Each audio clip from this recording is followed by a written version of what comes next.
नमस्कार, मी डॉक्टर गिरीश रत्नाकर भोग.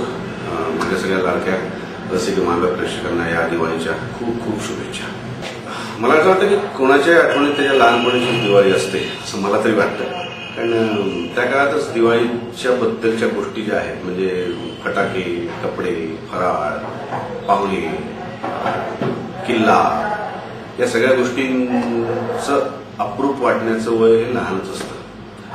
माझंही तसंच झालं. लहानपणीची दिवाळी माझी तशीच खूप छान आठवते मला.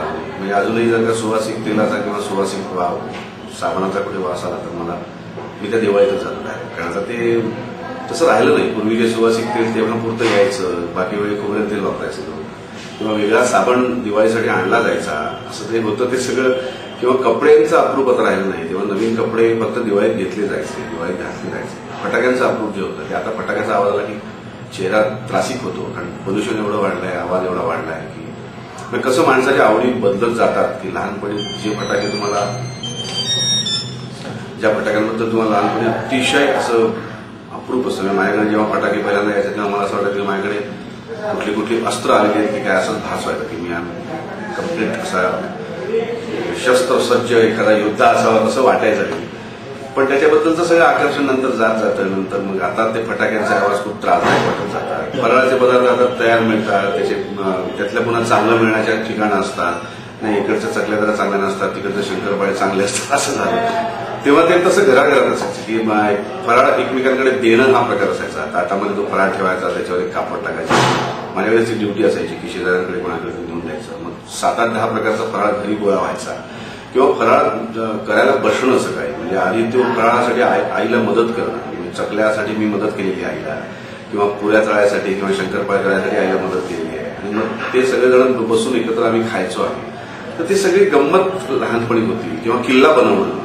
किल्ल्यात मग आधी ते मग त्याच्यात सगळ्यात आपल्यातले त्या वयातले इंजिनियर, आर्किटेक्ट, माळी काय जे असेल ते सगळे तज्ज्ञ तिथे एकवटायचे आणि तो किल्ला आपापल्याप्रमाणे तो डिझाईन व्हायचा आणि व्यवस्थित उभा राहायचा. त्याच्यावर मग ते खेळण्यातले मावळे आणून, शिवाजी महाराज आणून, हत्ती, घोडे, कुत्रे आणून ते लावायचे. त्याच्यात विशिष्ट काही दिवस आधी त्याच्यावर मोहरी, गहू वगैरे पेरायचे. मग त्यातनं ते कोंबवर येणार. ते बघणं फार फार अप्रूप वाटायचं. की मग ते नरक चतुर्थीची आंघोळ जर का सूर्योदयाच्या आधी गेली नाही तर माणूस नरकात जातो.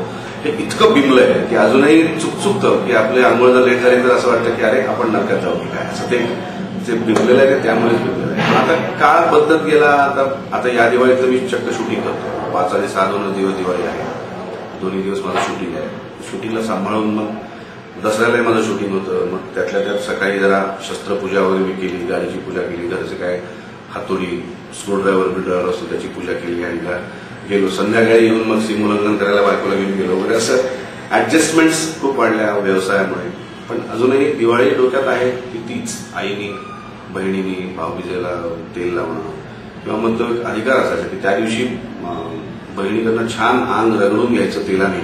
आणि आई सांगायच्या की चांगलं रगडून घे तिच्याकडनं, त्याशिवाय तिला भाऊबीज देऊ नकोस वगैरे. ह्या ज्या गोष्टी सगळ्या गमतीच्या आणि खूप जिव्हाळ्याच्या आणि खूप ज्याला इमोशनल अटॅचमेंट आपण तशा होत्या, त्या तेव्हाच होत्या. आता असतील अजूनही मोठ्या घरांमध्ये, गावांमध्ये तशा प्रकारची दिवाळी साजरी होत असेल किंवा असावी असं मला वाटतं.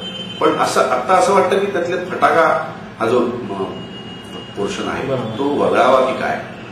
त्याच्यावर काही लोक लगेच नागं मुळतील की याला काय होतं सांगायला. कारण काही लोकांना त्यातनं खूप आनंद मिळतो असं मी पाहिलंय.